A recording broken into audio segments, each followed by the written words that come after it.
Halo, assalamualaikum warahmatullahi wabarakatuh. Kembali lagi bersama Nani Nurhayati di sini, Widya Channel. Belajar yuk. Nah, teman-teman, hari ini kita akan membahas tentang materi KB, keluarga berencana. Nah, materi ini ada di soal-soal P3K Bidan, juga soal-soal SKB tenaga kesehatan umum ya, termasuk bidan, perawat dan lain-lain yang berhubungan dengan kesehatan. Jadi sebelumnya jangan lupa di subscribe, comment, and share. Terima kasih. Before we begin our study, it is better for us to read Basmalah together. Bismillahirrahmanirrahim. Nah, untuk keluarga berencana, tujuan kebijakan keluarga berencana diantaranya adalah untuk mengatur kehamilan yang diinginkan, menjaga kesehatan dan menurunkan angka kematian ibu, bayi, dan anak, meningkatkan akses dan kualitas informasi, pendidikan, konseling, dan pelayanan keluarga berencana dan kesehatan reproduksi, meningkatkan partisipasi dan kesertaan pria dalam praktek keluarga berencana, dan mempromosikan penyusuan bayi sebagai upaya untuk menjarangkan jarak kehamilan. Nah, berdasarkan Undang-Undang Nomor 52 Tahun 2009 tentang Perkembangan Kependudukan dan Pembangunan Keluarga, tujuan gerakan KB mencakup dua hal, antara lain untuk mewujudkan keserasian, keselarasan, dan keseimbangan kebijakan kependudukan guna untuk mendorong terlaksananya pembangunan nasional dan daerah yang berwawasan kependudukan, mewujudkan pendudukan tumbuh seimbang melalui pelembagaan keluarga kecil bahagia sejahtera. Paradigma KB pada masa Orde Baru, paradigma KB itu norma keluarga kecil bahagia sejahtera. Namun rebranding atau memperbaharui atau mengubah BKKBN pada tahun 2019, NKKBS itu norma keluarga kecil bahagia sejahtera itu diganti menjadi keluarga kecil berkualitas. Nah, tujuan keluarga berencana secara demografi yaitu untuk mengendalikan kelahiran dan pertambahan penduduk. Tujuan KB kepada ibu adalah untuk menjarangkan jarak kelahiran dan meningkatkan kesejahteraan. Nah, di sini biasanya yang ditanyakan di soal kebanyakan itu ini. Paradigma KB dari NKKBS menjadi keluarga kecil berkualitas ya. Indikator utama dari IPM, permasalahan indeks pembangunan manusia di Indonesia, tiga indikator itu adalah pendidikan, ekonomi, dan kesehatan. Undang-Undang Nomor 52 Tahun 2009 menyatakan bahwa keluarga adalah unit terkecil dalam masyarakat yang terdiri dari suami istri atau suami istri dan anaknya, atau ayah anaknya atau ibu dan anaknya. Nah, pembangunan keluarga adalah upaya mewujudkan keluarga yang berkualitas yang hidup di lingkungan yang sehat. Jadi, keluarga adalah lingkungan pertama dan utama dalam pembinaan tumbuh kembang, menanamkan nilai moral dan pembentukan kepribadian serta tempat belajar anak dalam mengenal dirinya sebagai makhluk sosial. BKKBN atau Badan Kependudukan dan Keluarga Berencana Nasional adalah lembaga negara yang bekerja mengatur masalah kependudukan dan keluarga berencana. Tugas pokok BKKBN adalah melaksanakan tugas pemerintahan di bidang pengendalian penduduk dan penyelenggaraan keluarga berencana. Program KB pertama kali ditetapkan sebagai program pemerintah pada tanggal 29 Juni 1970 ya, kita kenal dengan Hari Keluarga Nasional. Nah, Peraturan Presiden Nomor 12 Tahun 2013 tentang jaminan kesehatan itu terdiri dari pelayanan KB diantaranya ya, termasuk dalam manfaat pelayanan promotif dan preventif. Manfaat pelayanan KB yang dijamin adalah konseling, kontrasepsi dasar, vasektomi, dan tubektomi.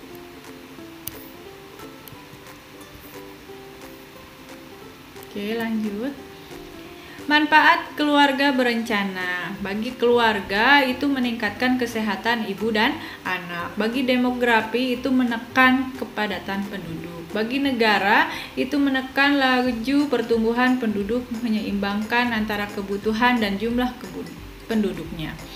Bagi wanita itu manfaat keluarga berencana adalah mengatur dan menjarangkan kehamilan, menurunkan resiko kematian ibu dan bayi. Kemarin juga kalau nggak salah ada ya soal ini, manfaat keluarga berencana, ada yang kebagian bagi demografi, ada juga yang kebagian bagi wanita ya. KB sangat strategis untuk mencegah kehamilan. Nah, kita kenal dengan 4 terlalu, yaitu terlalu muda, kemudian terlalu sering, terlalu tua, dan terlalu banyak. Nah, ini strategi untuk mencegah kehamilan ya. Jadi kita ingat dengan 4 terlalu, 4T ya. Di sini ada 4T, yaitu terlalu muda, terlalu sering, terlalu tua, dan terlalu banyak. FKTP atau fasilitas kesehatan tingkat pertama, yaitu fasilitas kesehatan yang harus dikunjungi peserta BPJS Kesehatan atau Jaminan Kesehatan Nasional untuk mendapatkan pelayanan. Nah, pelayanan apa aja di tingkat pertama itu adalah pelayanan konseling, kontrasepsi dasar itu terdiri dari pil, suntik, IUD, implan, kondom, serta pelayanan MOP. Kemudian penanganan efek samping dan komplikasi ringan ke sedang akibat penggunaan kontrasepsi, kemudian merujuk pelayanan yang tidak dapat ditangani di fasilitas kesehatan tingkat pertama. Nah, fasilitas kesehatan tingkat pertama itu diantaranya adalah puskesmas atau yang setara, praktek dokter gigi, klinik pratama atau yang setara, atau rumah sakit kelas D yang pratama atau yang setara. Nah, ada juga fasilitas kesehatan rujukan tingkat lanjutan yang kita sebut FKRTL. Di sana terdapat pelayanan konseling, yaitu pelayanan kontrasepsi IUD, implan, kemudian metode MOW atau operasi wanita disebut juga tubektomi, kemudian ada MOP yaitu vasektomi. Nah, fasilitas kesehatan rujukan tingkat lanjutan itu FKRTL itu diantaranya fasilitasnya yaitu klinik utama atau yang setara, rumah sakit umum, dan rumah sakit khusus. Nah, kita tahu jenis-jenis kontrasepsi. Jenis kontrasepsi sederhana atau ada yang alami dan ada yang barier. Yang alami itu tanpa alat, di mana diantaranya ada MAL atau metode amenorrhea laktasi, ada metode kalender, ada metode Lender-Serpik, ada metode suhu basal, dan metode senggama terputus. Kemudian ada barier. Barier itu pakai alat ya, diafragma, pakai kondom, spermisida, AKDR atau IUD. Yang kedua adalah jenis kontrasepsi hormonal. Di antaranya ada yang progestin, yang di dalamnya ada pil progestin atau mini pil, suntik progestin atau suntik 3 bulan, implan, AKDR progestin atau Mirena. Nah, hormonal juga ada yang kombinasi, di antaranya pil kombinasi, suntik kombinasi yaitu yang 1 bulan. Ada juga jenis kontrasepsi MKJP atau metode kontrasepsi jangka panjang. Di antaranya adalah alat kontrasepsi IUD, implan, kontrasepsi mantap, yaitu kontrasepsi mantap itu MOW dan MOP ya. Nah, metode kontrasepsi yang jangka pendek itu ada kondom, pil KB, suntik KB.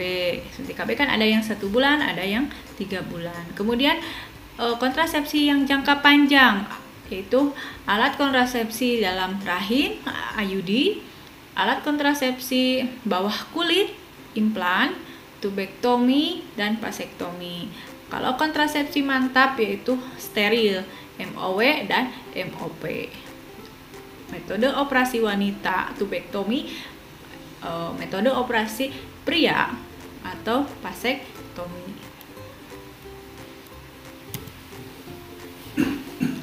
Nah, di dalam konseling KB itu dikenal dengan 17 yang merupakan akronim dari SA, itu untuk sapa dan salam kepada klien secara terbuka dan sopan.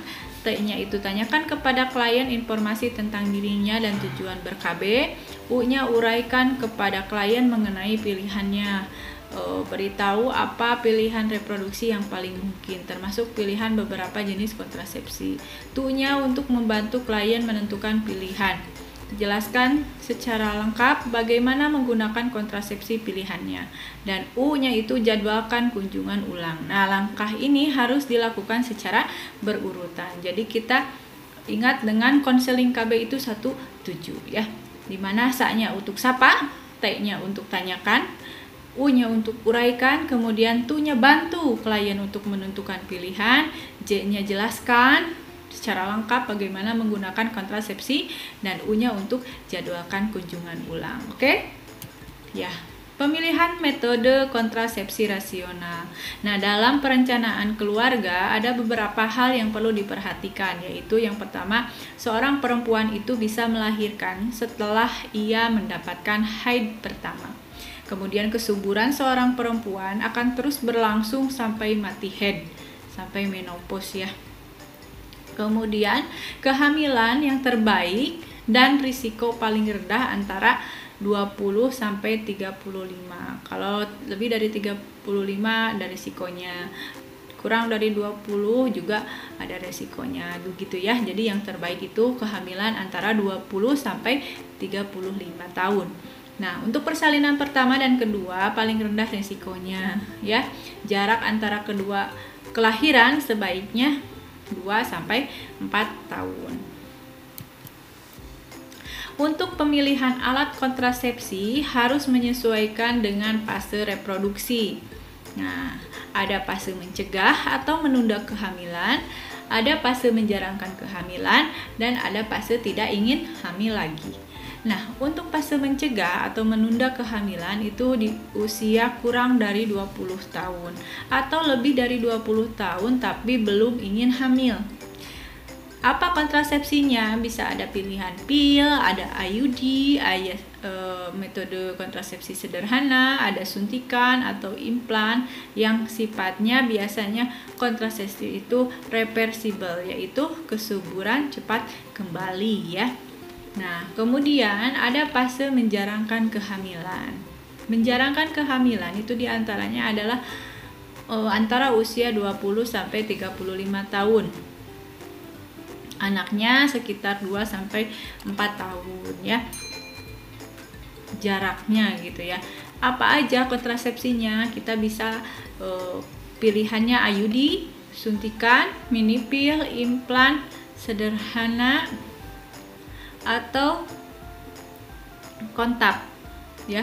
Kalau kontap itu kontrasepsi mantap itu harus disteril ya, biasanya mendekati usia 35 tahun atau lebih dari 35 tahun. Nah, fase tidak ingin hamil lagi. Nah, fase tidak ingin hamil lagi biasanya karena usianya lebih dari 35 tahun yang udah beresiko tinggi. Alat kontrasepsinya bisa kontrasepsi mantap, bisa IUD, bisa suntikan, bisa metode kontrasepsi sederhana, bisa juga dengan pil ya. Nah, kontrasepsi perempuan yang berumur lebih dari 35 tahun yaitu pil kombinasi atau suntikan kombinasi sebaiknya tidak digunakan pada perempuan lebih dari 35 tahun yang perokok, karena pil ini berfungsi sebagai terapi pada masa perimenopause ya. Kontrasepsi progestin dapat digunakan pada masa perimenopause atau usia sekitar 40 sampai 50 tahun yang dapat digunakan oleh perempuan yang perokok. Alat kontrasepsi dalam rahim, nah ini IUD ya. dalam rahim dapat digunakan oleh perempuan lebih dari 35 tahun yang tidak terpapar IMS. Ya.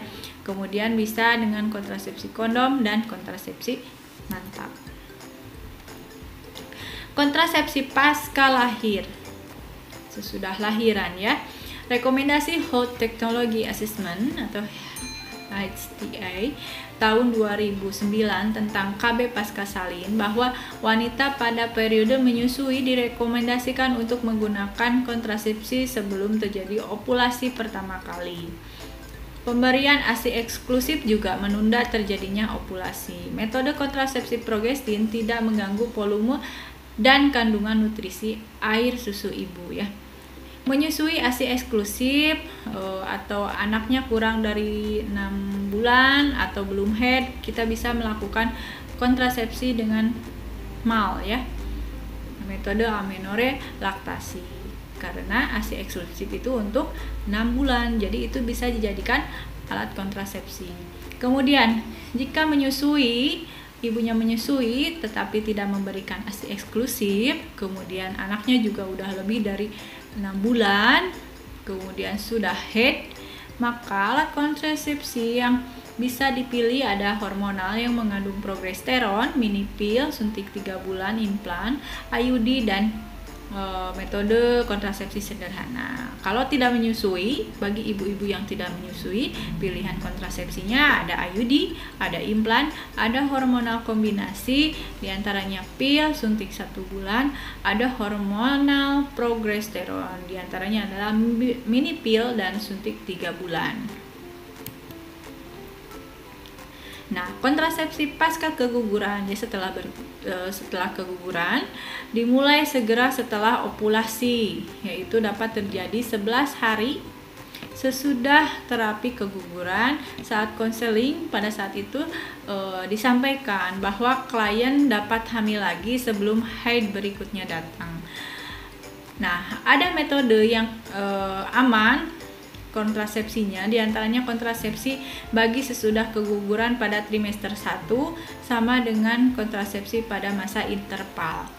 Kontrasepsi yang sudah keguguran trimester 2 sama dengan yang dianjurkan pada ibu yang masa pasca persalinan.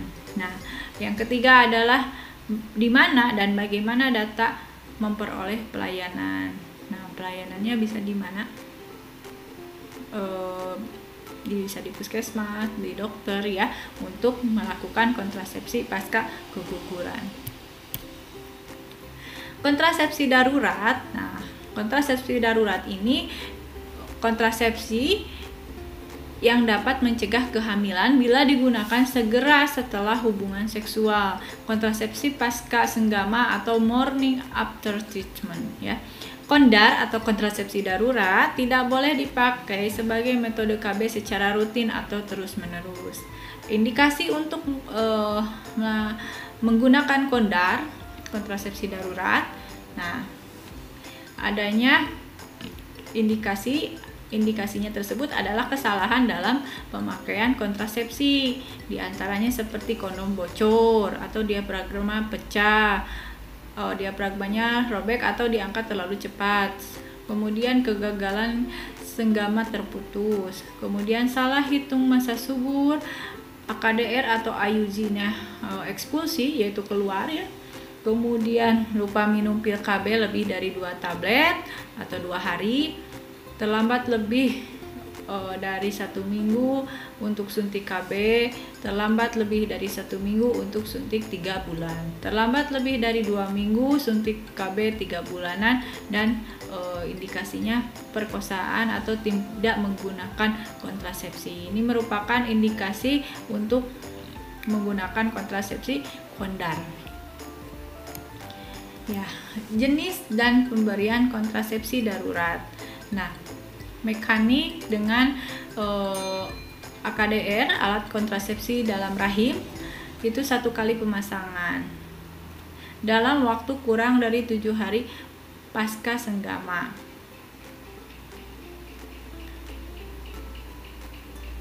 Kemudian kalau dengan medik itu dengan Postinor ya, tablet untuk 1 kali minum itu ada 2 tablet dalam waktu 3 hari atau 72 jam pasca senggama. Postinor merupakan kontrasepsi khusus yang dikemas untuk kontrasepsi darurat, diregistrasi Badan POM dan telah melalui review MUI dan tersedia di apotek ya. Untuk soal-soalnya, nah, nomor 1, tujuan KB bagi negara. A. Menyeimbangkan antara kebutuhan dan jumlah penduduk. B. Meningkatkan perekonomian negara. C. Memperbaiki kualitas pelayanan kesehatan dan pendidikan. D. Memeratakan jumlah penduduk antar kelompok usia. E. Mengatasi kesenjangan ekonomi dan kemiskinan. Nah, saya ini bikin soal-soal yang kebanyakan keluar ya di soal SKB atau di P3K juga di bidan ini kadang keluar banyak ya. Tapi ini saya bukan FR tapi prediksi-prediksi yang banyak keluar.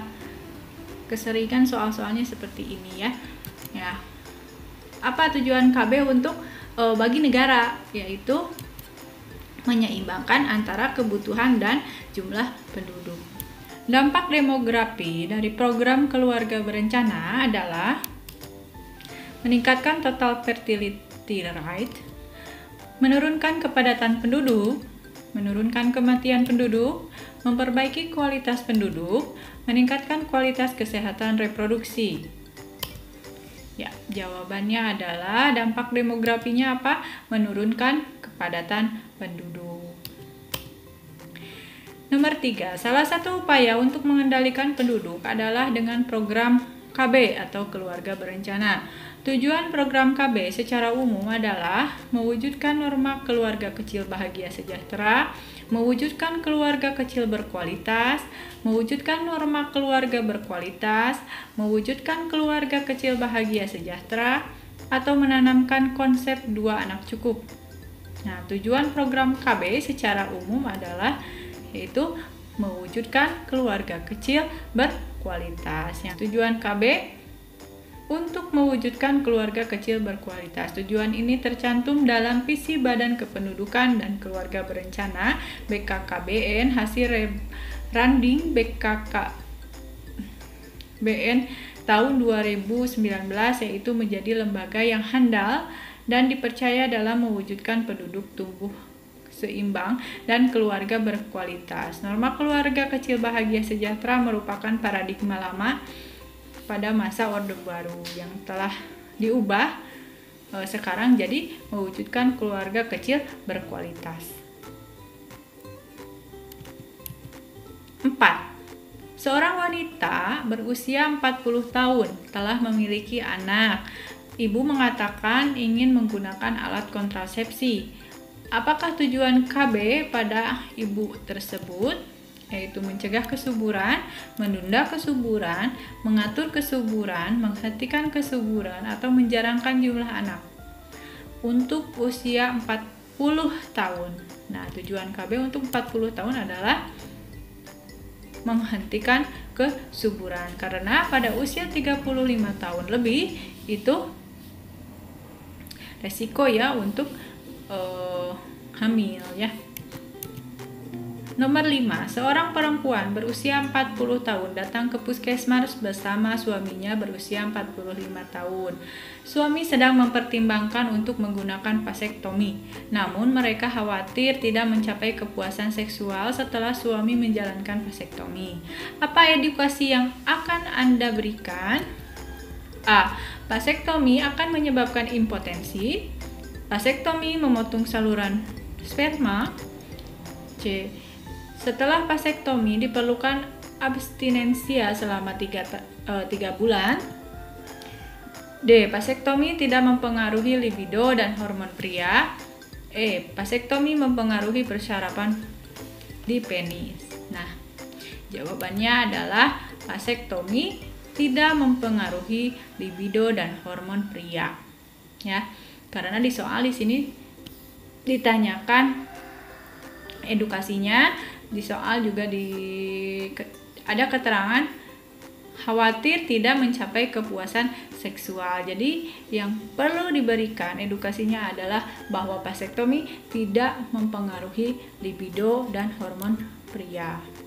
Vasektomi ataupun tubektomi hanya merupakan tindakan pemotongan saluran tuba dan vas deferens, sehingga tidak akan mempengaruhi libido atau hormon dan fungsi seksual dan fungsi seksual tetap normal tanpa gangguan. Nomor 6, Nyonya S, P3A0, datang ke bidan praktek mandiri bersama dengan suaminya dan mengatakan ingin ber-KB. Nyonya S memiliki riwayat penyakit kanker payudara. KB apa yang sesuai dengan Nyonya S yang mempunyai riwayat penyakit payudara? Kanker ya, kanker payudara. A, pil, B, IUD, C, suntik, D, implan, E, kondom. Jawabannya adalah, kalau menurut Biran tahun 2014, ibu dalam keadaan penderita kanker payudara atau memiliki riwayat kanker payudara masuk dalam kategori 1 WHO, di mana dapat menggunakan KDR, alat kontrasepsi dalam rahim, sebagai alat kontrasepsinya. Riwayat kanker payudara yang dimiliki ibu akan bermasalah jika menggunakan alat kontrasepsi yang mengandung hormon, karena dikhawatirkan akan mengganggu kondisi ibu dengan riwayat yang telah dimilikinya, sehingga kontrasepsi yang aman bagi ibu dengan penyakit kanker payudara yaitu IUD, intrauterine device, atau kontrasepsi dalam rahim. Seorang perempuan berusia 22 tahun P2A0 datang ke puskesmas ingin menjadi akseptor KB. Anak terakhir usia 3 bulan. Ibu memiliki riwayat diabetes mellitus dan ibu sudah mendapatkan head pertama setelah lahir. Hasil pemeriksaan tensi 140/90. Apa jenis kontrasepsi yang sesuai dengan klien tersebut? Di sini disebutkan P2A0, usianya 22 tahun, dia punya riwayat diabetes ya. Dan sudah dapat head ya. Pilihannya MAL, suntik progestin, suntik kombinasi, IUD, implan. Jawabannya metode IUD. Metode IUD merupakan metode yang sangat efektif dan tidak mengandung hormon apapun. Metode ini tidak mempengaruhi air susu ibu dan dapat digunakan ibu yang memiliki berbagai riwayat penyakit seperti tumor, kanker, hipertensi, jantung, diabetes mellitus, TBC, dan sebagainya. Jadi jawabannya D, IUD ya. Seorang perempuan usia 27 tahun P1A0 datang ke puskesmas ingin berkonsultasi KB. Anak terakhir berusia 6 bulan. Ibu mengatakan ingin menggunakan kontrasepsi yang dapat mencegah infeksi menular seksual atau IMS. Hasil pemeriksaan tensinya 150/90. Apa kontrasepsi yang sesuai untuk klien tersebut? A, kondom, B, suntik progestin, C, suntik kombinasi, D, IUD, atau E, implan. Di sini pasiennya 27 tahun dan ingin alkon yang dapat mencegah IMS. Karena tensinya tinggi ya, jadi kita menggunakan kondom. Kondom itu mencegah IMS ya. Kita lihat manfaat dari kondom. Manfaat kondom itu efektif ya, digunakan sebagai alat kontrasepsi jika digunakan dengan benar. Kondom juga tidak mengganggu produksi ASI. Kondom tidak mengganggu kesehatan klien. Kondom tidak mempunyai pengaruh sistemik dan memberikan dorongan kepada suami untuk ikut ber-KB. Dapat juga mencegah penularan IMS. Kondom membantu mencegah terjadinya kanker serviks atau mengurangi iritasi dari bahan karsinogenik eksogen pada serviks. Nah, jadi pada kasus perempuan P1 A0, kontrasepsi yang sesuai yang dapat mencegah IMS yaitu dengan menggunakan kondom. Yang A jawabannya. Berikut ini yang merupakan alat kontrasepsi yang mengandung hormon. Kondom, diafragma, spermisida, intrauterine device atau IUD, atau AKDR, alat kontrasepsi di bawah kulit atau yang kita sebut dengan implan. Jawaban merupakan alat kontrasepsi yang mengandung hormon adalah AKBK atau alat kontrasepsi bawah kulit atau kita sebut dengan implan ya. Nah, karena di implan itu mengandung hormon progesteron, sementara alat kontrasepsi kondom, diafragma, spermisida, dan IUD itu non-hormonal. Seorang perempuan berusia 27 tahun datang ke puskesmas ingin berkonsultasi KB. Anak terakhir usia 2 bulan. Ibu mengatakan ingin menggunakan KB IUD. Nah, apa informasi yang diberikan kepada klien tersebut? A. Efektivitas setelah 7 hari pemasangan. Kesuburan tidak langsung kembali setelah dilepas. C. Perdarahan menstruasi akan lebih lama dan lebih banyak. D. Alat kontrasepsi dalam rahim atau IUD itu melindungi dari infeksi menular seksual. Atau perdarahan menstruasi akan lebih sedikit. Informasi yang diberikan adalah perdarahan menstruasi akan lebih lama dan lebih banyak. Nah, informasi-informasi tentang AKDR atau IUD. Nah, AKDR ini bekerja langsung efektif segera setelah pemasangan. AKDR dapat keluar dari uterus secara spontan, khususnya selama beberapa bulan pertama. Nah, kemungkinan yang terjadi itu adalah perdarahan atau spotting beberapa hari setelah pemasangan. Perdarahan menstruasi biasanya akan lebih lama dan lebih banyak. AKDR mungkin bisa dilepas setiap saat atas kehendak klien. Dan jelaskan kepada klien bahwa IUD jenisnya apa yang digunakannya, kemudian kapan akan dilepas, dan berikan kartu tentang semua informasi tentang IUD ya. Kemudian AKDR tidak melindungi diri dari IMS termasuk virus AIDS. Apabila pemasangannya berisiko, mereka harus menggunakan kondom seperti halnya AKDR. Ya, jadi jawabannya informasi yang diberikan yang paling tepat adalah yang C, perdarahan menstruasi akan lebih lama dan lebih banyak. Oke, terima kasih. Itu sekilas ya tentang KB. Mudah-mudahan banyak manfaatnya, mudah-mudahan yang ujian diberikan kelulusan, kita semua lulus jadi CPNS atau P3K ya. Amin ya robbal alamin. Dimudahkan setiap langkahnya, barokah ya semuanya. Maaf bila banyak kekurangan, itu kekurangan dari saya, kelebihannya dari Allah Subhanahu wa taala.